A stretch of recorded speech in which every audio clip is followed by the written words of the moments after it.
All right, I think we're live. There we go. Okay, cool, awesome. All All right. right, well, thank you to the let's see, one person so far that's here. Or wait, no, three, I guess. I don't know. Anyway, we'll just dive in. So, hi everyone, I'm Megan. Thanks again for checking out my channel. My guest today is Kyle Whittington. So, Kyle, thanks so much for being willing to share your story. Yeah. And just a little bit of background. So Kyle also has a YouTube channel. I think it's just Kyle Whittington. So really easy to find. I'll definitely link it in the description later. But anyway, Kyle had me on his channel to share my conversion story. And now we're kind of doing the reverse. And so he's going to share his conversion story today. So again, thanks everyone for watching. And I'll try to keep an eye on the live chat, maybe. So we'll maybe answer some questions as we go. But Kyle, do you want to just start out by introducing yourself and then maybe a little bit about your faith background? Yeah. So, well, like you said, my name's Kyle Whittington. Currently, I'm 30 years old, married for a little over 8 years now, have 4 kids.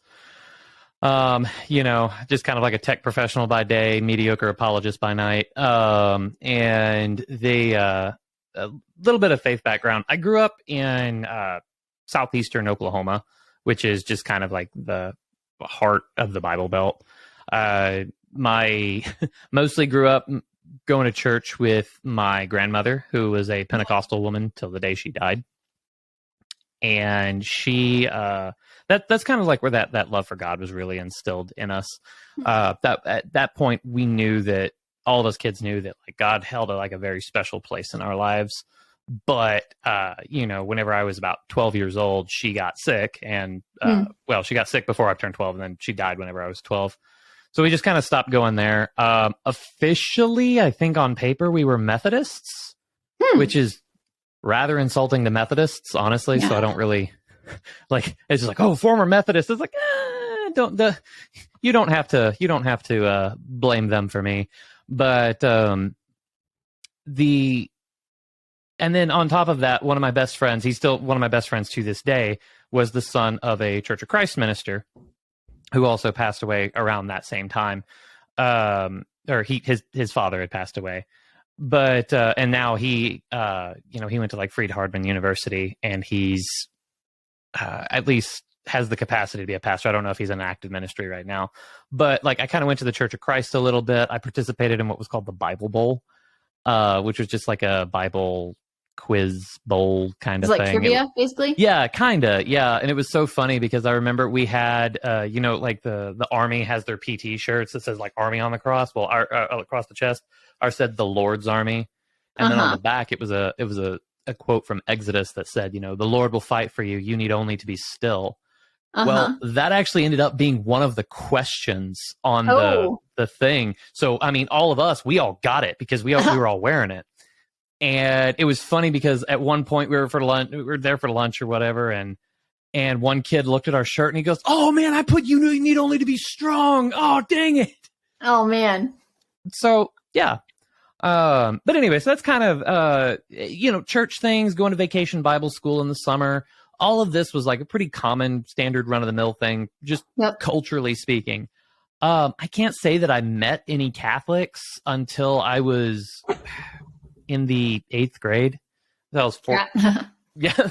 It's like, I locked my cat out of the room. But whenever I was 14 years old, probably whenever I met my first actual Catholic person that at least I was actively aware. Yep. And so it was really interesting. And at that time, I really had no interest in Catholicism. Like, we weren't anti-Catholic, but every time Catholicism would come up as a subject, it was never a positive conversation. Because I remember at one time my mom was trying to read us the Bible, like while we were on road trips. We traveled a lot. My dad traveled a lot for his job, and we would go with him as much as we could. So my mom would have the book open and she'd try to read. And we came to that, call no man father verse. And my mom was just like, well, how about that? Because that's exactly what the Catholics do. And I was just like, I don't know what that means. So, but mom doesn't like Catholics, so therefore they must not be that great. And that was like my only exposure. Well, fast forward a little bit. I'm 16 years old. I'd been kind of going to church off-ish and on-ish. Hadn't really taken it seriously. And whenever I was 16, I got the opportunity to go to Europe for almost a month. So we started in Paris and we ended in Athens, Greece. And during that, we went basically down like the whole boot of Italy. It's, we started in Venice, like basically the only major Italian city that we didn't hit was Milan. So we hit Vatican City. So like to this day, I still feel, I don't want to say cheated, but something approaching that I went to Vatican City as a Protestant who, while I had an appreciation for art, I didn't have appreciation for anything else. And it was a beautiful experience, like especially in the Sistine Chapel. But like now, it's just like, oh, I wish I could go back. It was like a museum to you, probably, exactly, or a circus, perhaps. Yeah, exactly. And it was, the Vatican's the biggest collection of art in the world, so it was fascinating. But but now it's just like, oh, I wish I could go back as a pilgrim and not a tourist. Yeah. And so I remember that same experience too. Like sorry, I have like a hair in my mouth. I'm like trying to find it. Sorry. Oh, you're fine. No, but I went to like some. I did like as a Protestant. I went to Russia like as a missions trip. Well, several times actually. And one time we went to St. Petersburg, and we like saw so many like beautiful churches that were like Eastern Orthodox, like beautiful. I think the one was the Cathedral of the Spilt Blood or something. It's really, if you look it up, it's like really beautiful. It's covered with mosaics. But I remember now I'm like, gosh, I wish I had like there. Yeah. Like saw it as a place of worship, not just like a cool old building. Yeah. No, sorry, maybe. No. It's like as a side note, maybe we'll put a pin in this and come back to it later. But it's just like whenever I hear mission trip to historically Christian nations. Now it's just like, wait, what? Why? But anyway. Yeah. So I'm there in Rome as a tourist. And whenever I come home, I kind of feel like a changed man a little bit. I'm a globetrotter now. And at this time, I was also really big into Christian rock, the big Christian rock station in the, I grew up in Oklahoma, but like it was basically 2 hours north of Dallas. So we got a lot of like Dallas radio stations. So 89.7 Power FM. Anybody who grew up in the time is familiar with it. I was really big into Christian rock, and Manic Drive was playing at St. Patrick's Catholic Church in Denison, Texas, which was just right on the other side of the Red River from us. And well, I mean, it was like a $20 concert. So I was just like, oh, heck yeah, let's go. So I'm there, and I remember because my friend that I'd met in the 8th grade, the Catholic girl, she invited us, and it was just like, all right, yeah, let's do it. And she was dating a friend of mine. So it was just like, yeah, absolutely. Let's go. And so we get there and then we have a blast. And I remember at one point, if you've ever been in like, I might get the names wrong, but like, there's like this golden pine cone thing in the Vatican Gardens or something like that. And then there's like this spinning brass globe thing, and I had questions about that. It's like kind of like this modern art-ish stuff.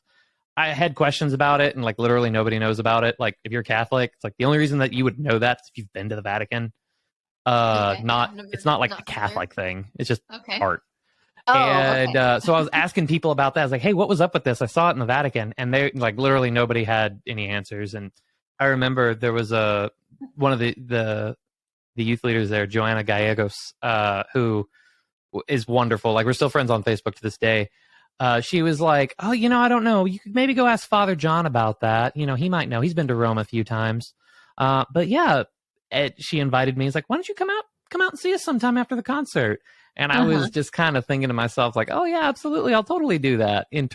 I said that externally. Internally, I'm like, absolutely not. This is a Catholic church. Nobody comes to these. Yeah. Like, these people don't know anything. They're crazy. Yeah. Yeah, exactly. You're crazy for even asking the question. And so anyway, sure enough, school year starts. I believe this was my junior year. And, my Catholic friend, cute girl, about my age, whatever. And she invites us to church. And I'm just sitting there thinking like, you're really cute, but I don't know about that. That's a little that's a pretty tall order to ask me to come to a Catholic church like that. Like, I'm pretty sure that if I go to a Catholic church, the ground will just crack open and I'm going straight to hell. So I really appreciate the invite, but I'd prefer to not go to hell. And then the game changer, she added something in there and I'll never forget. And he's just like, yeah, Kyle, but there's going to be free pizza at the end. And I was sold. And that's what tipped the scale to me. Is like, oh yeah, I'll go for the cultural experience and the free food. And so so I go there. Sure enough, there was free pizza. She wasn't lying. And I get there, and it was really cool how they had it set up. So the first thing that they had was what was called Band of Brothers, or we called it Bob. And then the ladies, they had their own thing called Wild, which was Women in Love with the Divine.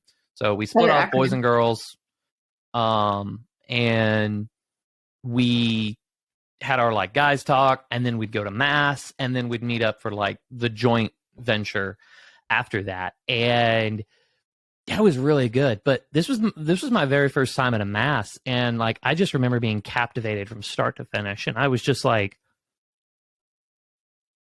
hold on, what was that? Like, what just happened in there, guys?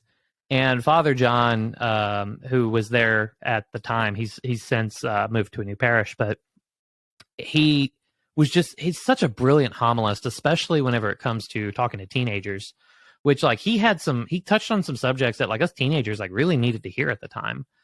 And like, I really appreciated that here was this minister, this pastor that had a spine, and I was amazed, but like, it wasn't like the big ones like the don't have sex or you'll die kind of things. It was more like, guys, the mysteries are so beautiful, and that demands things of you. And it's just like, I'd never heard that before. So I was just completely captivated, and I kept coming back. And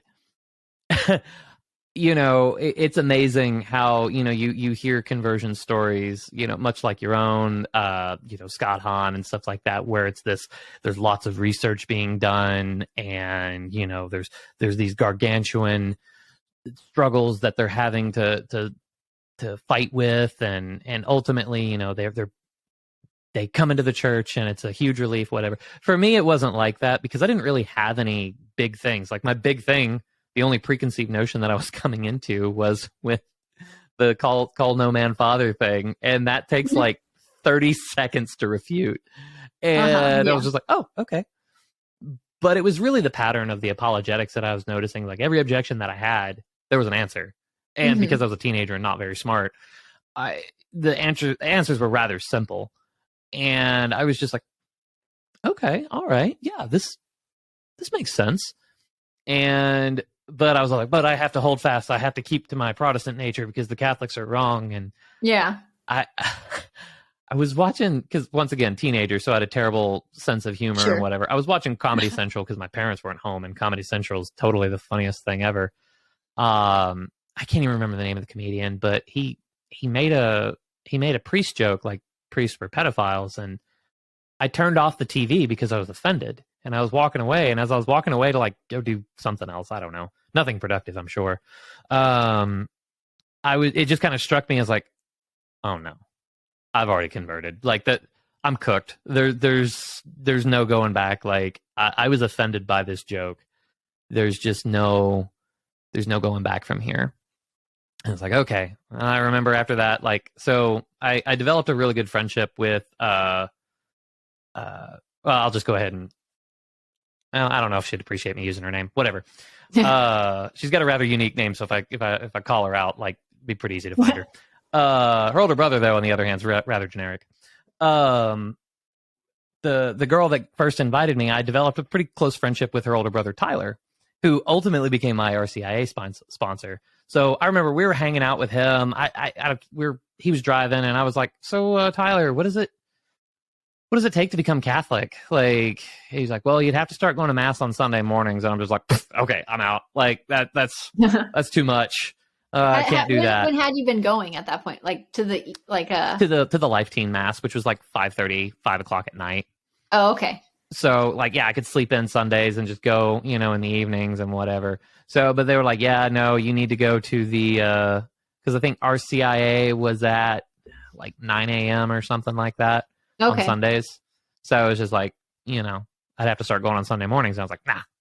Gotcha. Okay. And, but then ultimately, things kept progressing and it's like felt the pull more and more. And I was just like, yeah, I gotta go to RCIA. Like, there's really no way around this.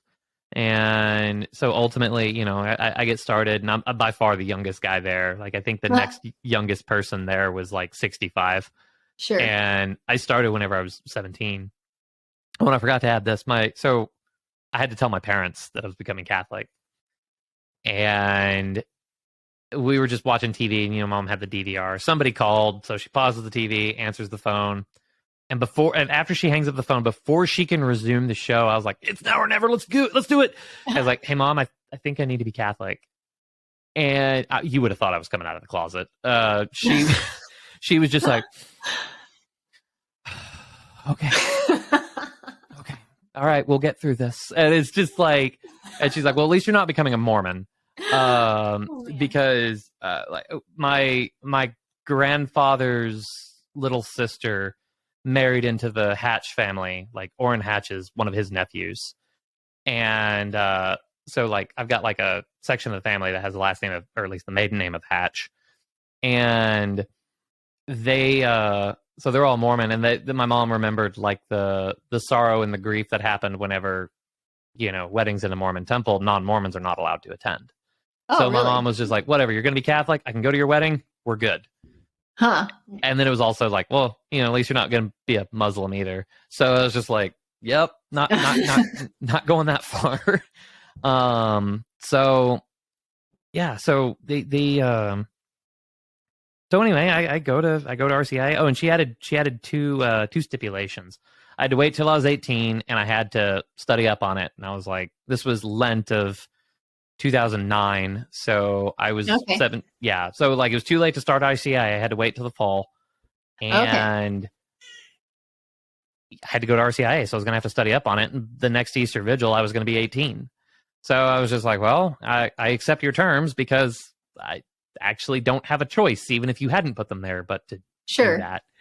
So so the next time at the Easter Vigil 2010, I was received into the church about a month before I graduated high school. And it's been a wild ride since then. I went to Franciscan for a little bit, Air Force, and we've got some time we can go into that story a little bit. Yeah, we got time. Okay, yeah. So this was another fun and wild ride. I was a smart kid in a small school. As I mentioned, like the Bible Bowl, the Quiz Bowl stuff.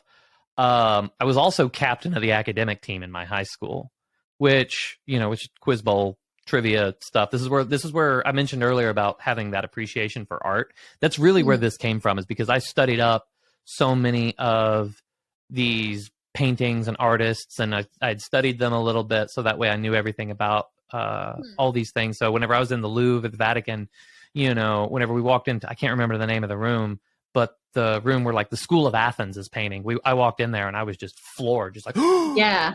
But so I was a smart kid in a small school, which means that I was incredibly lazy.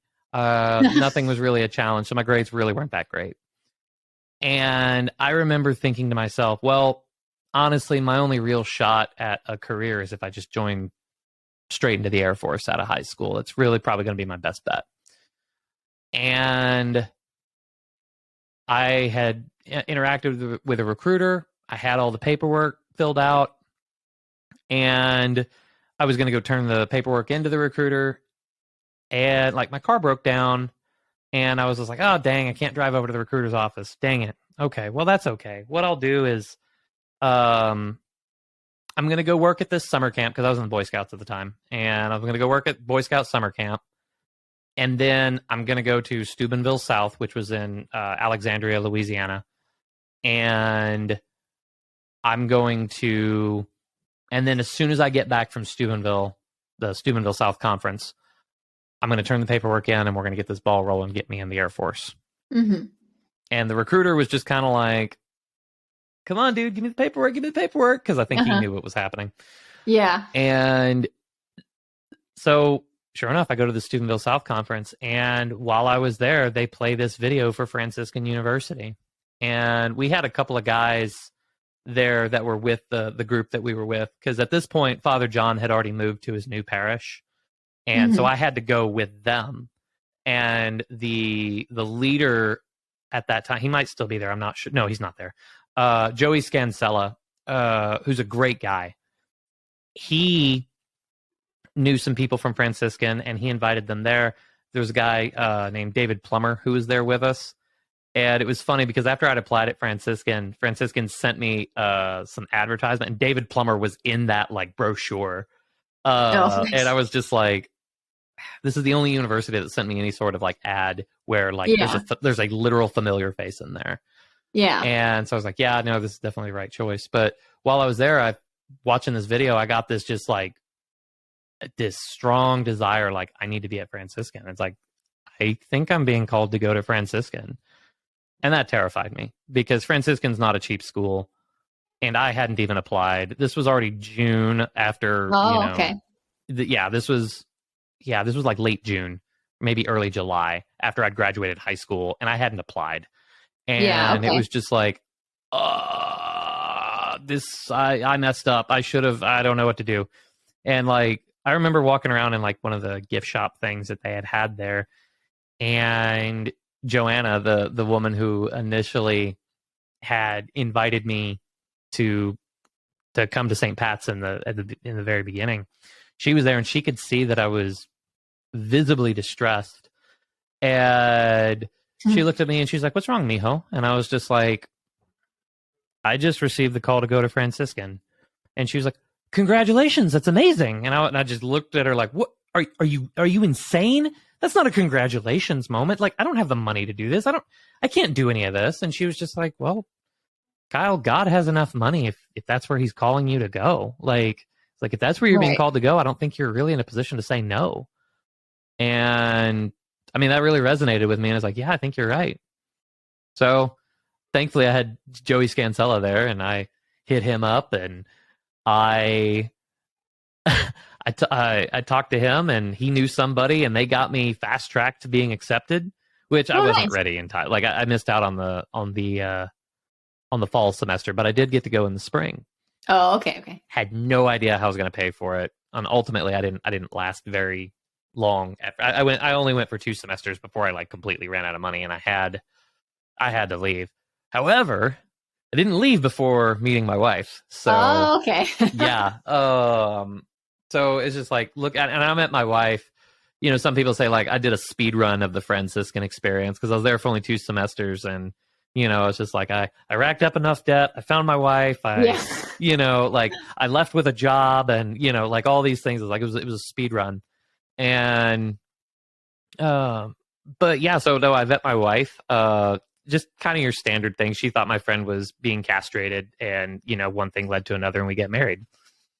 But she hates it whenever I start the story like that. But no, so it was really funny. So I'm a tech guy.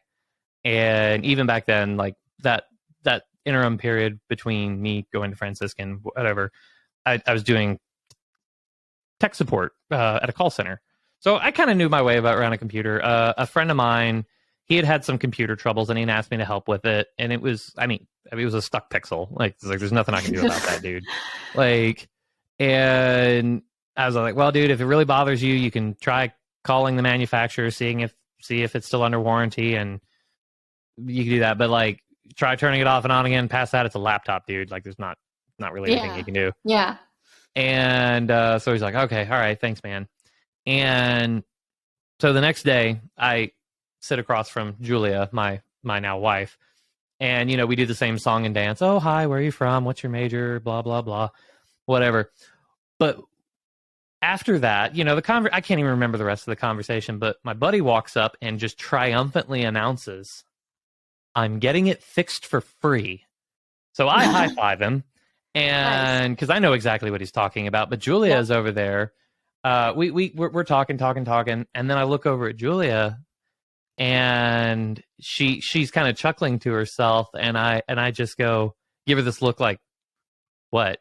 And she goes, I didn't hear the it. So she heard a guy walk up and say, I'm getting fixed for free. And, and she was just like, what? Anyway, I thought it was hilarious. And she appreciated the fact that I like rewound the conversation in my mind of like what she was talking about. Oh, okay. And she was just like, oh, this guy gets me. And it was really fun. Like I remember I asked her out on our first date, and which I thought it was a date. She didn't think so, because it was, the romantic setting of the school cafeteria. And I was so nervous. I was sitting like right in front of the door, and my leg was bouncing like crazy.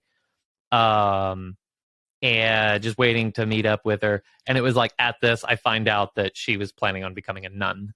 Oh, uh-oh. And I was just like, oh, dang. Well, at least her roommate's cute. And then I get to know her roommate a little bit better. It's like, oh, her roommate's crazy. No, this ain't going to work. And I've told that story to the roommate, so she's not going to be offended. But sure. Anyway, Julia and I developed this friendship, and I kind of got the feeling of, you know what? There's a very high probability that this relationship is going to end with me a crying mess in the pews as you are taking your vows to become a nun. However, this friendship is so valuable to me that like that's worth it for me. Like you're so we became such good friends. It's just like I think this friendship is worth that. And of course, like, that absolutely just melted her heart, because she's just like, oh, how romantic. And yeah, so I remember at one point, she I had said something, and she had like put her head in my chest, and she's like, well, that's going to make going into the convent a lot more difficult. And yeah, so I asked her dad, because like I knew I was having to leave Franciscan, and I asked her dad, I think I was 19, if I could go ahead and propose, because I knew that at that point, once I ran out of money, I had actually went ahead and gone and enlisted into the Air Force. Oh, okay. Because I was like, I knew Julia and I, like, even though we weren't engaged, it was very clear that we were going to get married, and my head was at, I'm going to need a way to support a family if we're going to get married. The Air Force, in my estimation, is the fastest way to achieve that. So I had enlisted into the Air Force, and I had asked her dad if I could marry her, and he gave me probably the best response he possibly could have, and that was, yeah, don't ask yet. He was just like, well, here, you don't have an education, you don't have a car, you don't have a job, like, what? He's like, what do you he's like, and basically, and you're a teenager, like, what could you possibly, like, how could I possibly say yes right now? So like, I'm not saying no. I am just saying, motivated you, huh? Yeah, basically. He's just like, I'm not saying no, but I am saying that you shouldn't be asking that question right now. And I was like, you know what? Fair enough.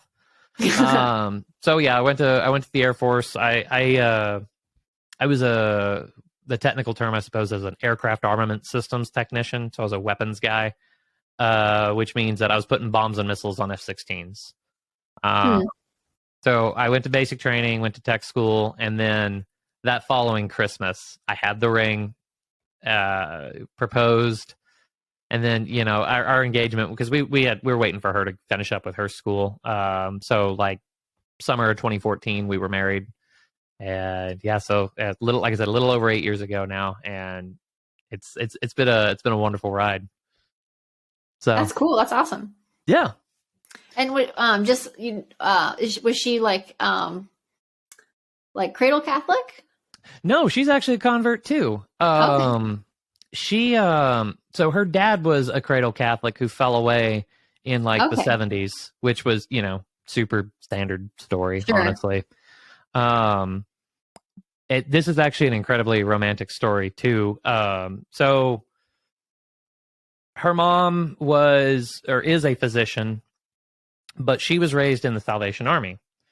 So they had met in the she was in medical school and he was doing his his master's in like chemistry or something like that. And, they hit it off and he wasn't practicing the faith. And I think that she had lost her faith at that time, which led to, a wedding. And then like my brother-in-law being born 4 months after the wedding. And then they go and live like your standard like secular lifestyle. They've got the boy and the girl and they're chugging along, but like most relationships do, or pretty much every relationship is, it was difficult and they didn't really have the framework to deal with it, so they actually ended up getting a divorce. And it was during this time that my father-in-law was, he kind of hit rock bottom, and they'd been going to like this Presbyterian church, but like he's just like, okay, well, obviously this wasn't cutting it, so I don't know, maybe I should go back to my roots, maybe I should look back into the Catholic Church. He started listening to Scott Hahn tapes, and he started watching like The Journey Home with Marcus Grodi, and he, and during all this he learned like, well, like it or not, we may be like officially divorced, but this woman is still my wife. Yeah. And therefore I still owe her like this level of support. And this is like one of my favorite stories that I've ever heard from my mother-in-law. She said she was at work. So she worked at like an urgent care as a doctor, and it was super snowy in St. Louis. And during this time, like she hears a coworker say like, oh, hey, Dr. Crane, there's a guy over there messing with your vehicle. It looks like he's clearing the snow off of your windshield. And she goes up to the window and she looks and she goes, oh, that's not some guy. That's my ex-husband. And the coworker just completely flabbergasted and said, ex-husband? Like, but my husband doesn't even do that for me, and we're still married. And she said it was at that moment that she had realized that, maybe the divorce was a mistake. And through that, my father-in-law really grew in his faith, and he'd really stepped up to the plate, and ultimately they ended up getting back together. And it's just such a cool story whenever I hear that. So my father-in-law, we butt heads all the time because, the millennial boomer tension, whatever, it's going to be there. But like I have so much respect for him, and he's now a permanent deacon, actually. Oh, awesome. That's so cool. Yeah. And so ultimately, after they got remarried, my mother-in-law looked into Catholicism. She converted. And then because of that, like nobody was ever forced into it, but it started with my father-in-law really taking his faith seriously. And then the rest of the family followed. And then, well, actually, so my wife mentions a bit of it because like she was going to like this classical Protestant school. And during that, they were teaching like Catholic theology, except they made the mistake of like teaching Catholic theology well. Yep, it's always dangerous. Yeah, exactly. So like it's just like, yeah, this is the Catholic stance on it, and Julia's over there like, wait a minute, but that sounds good. Like, why is that wrong? Oh, that's the Catholic position, so therefore it's wrong. Right. Well, that is hold on, what? Or the reasons that they would give of why this was wrong, it wasn't convincing. And so ultimately, so Julia was received into the church when she was like 15. Okay. So, and because, it's kind of fun, like, because whenever we're doing like any sacraments whatsoever, and, it's like, oh, we need all your dates, your baptism, confirmation, first communion. Me, it's all the same day. It's easy. Yeah. Hers, like her baptism and first communion are the same, but I think her confirmation, she was actually young enough to where she was able to be confirmed like normally with the rest of the kids. Oh, okay. So, but so no, my wife is also a convert. It's my kids are the first cradle Catholics in the family since at least my father-in-law. Nice, that's awesome. That's cool. So I think that you said you've been Catholic for like 10 years, right? 12 years now, yeah. Well, okay, over 10 years. Yep. So what would you say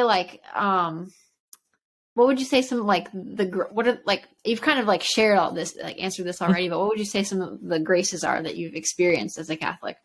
Oh, honestly, just an overwhelming sense of peace. Because Well, I'm not going to get into like any liturgy wars and stuff like that, but like it's really easy to get to the point where you think that the church can fall and stuff like that, or whenever you're relying on politics as like how astute for today being election day. If you're looking at politics as your God, that's going to fail every time. And just the worry, but like for me, understanding I am going to be fine no matter what. I might not make it out alive, but it's still going to be fine. Actually, I've not shared this story publicly yet, so you're the first to hear this. Like, I was held up at gunpoint last year in St. Louis. Oh, wow. And still, like, even during that time, I was just like, is this whenever I go to see God? Like, is this it? Like, but it was just like, sure. I mean, the heart was beating because it was just like, I don't know what to do, but like, I wasn't worried about dying.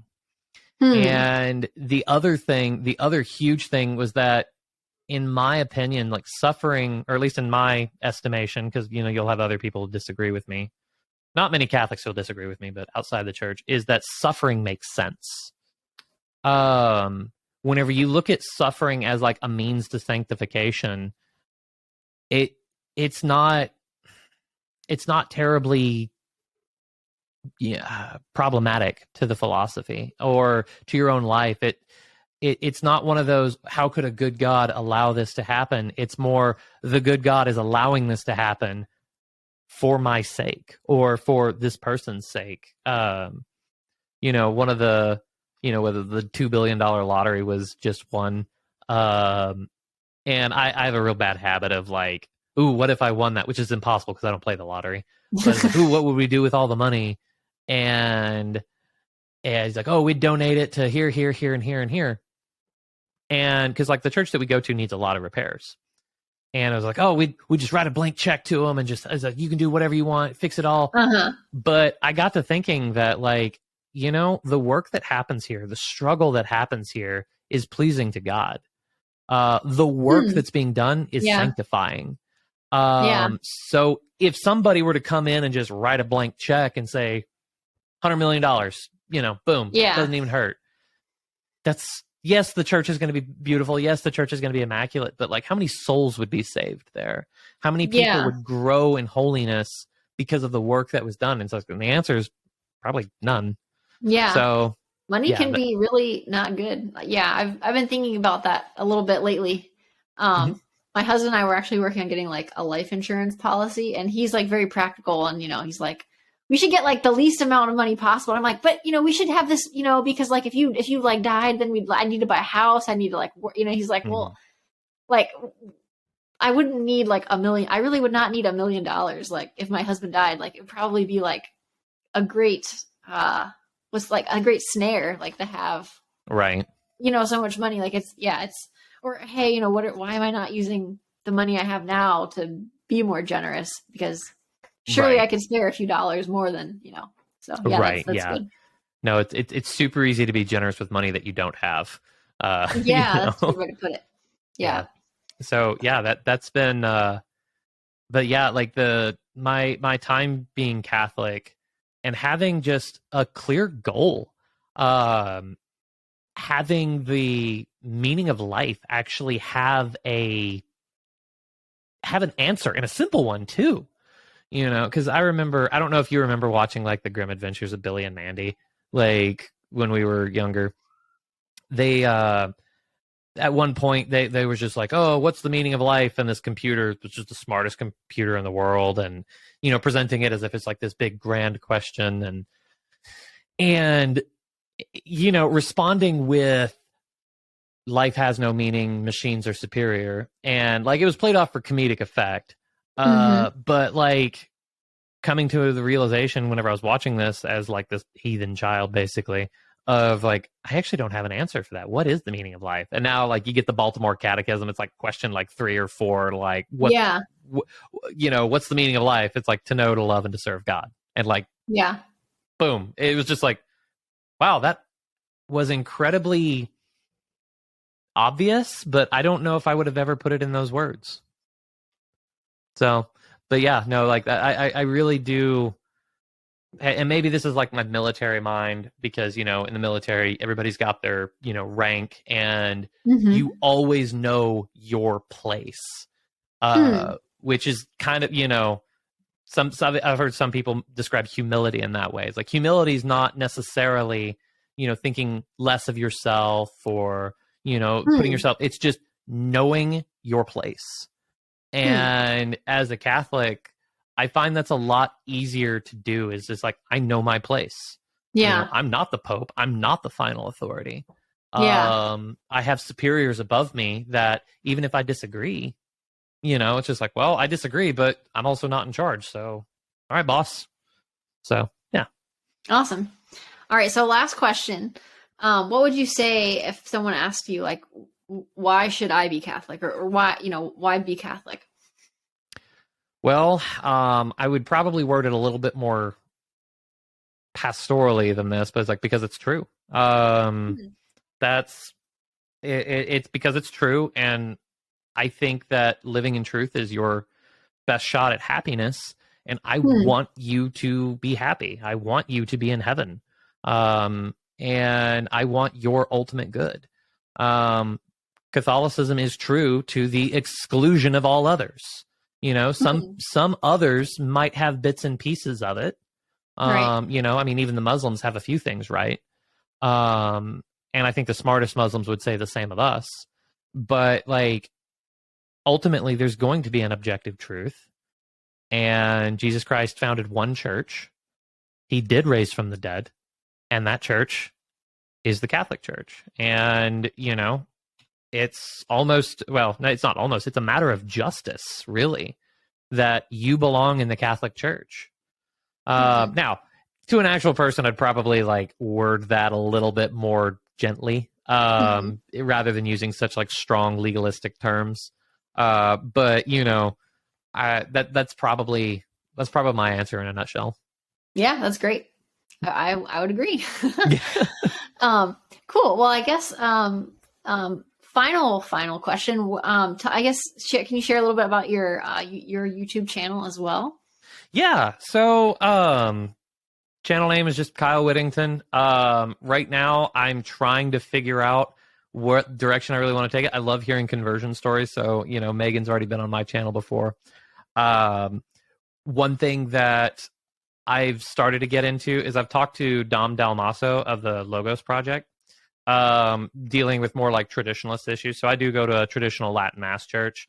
However, there's a lot of issues that we've both seen in like the traditionalist communities. Maybe putting it a little bluntly, like people being jerks a lot. And that's something that like we've both decided that is like, hey, that's a problem. And it's okay to speak out against that. Like sin is sin. It doesn't matter if it has a Latin flair or not. And it's like, and at the end of the day, we are, all brothers and sisters in Christ, and it's okay to charitably correct each other.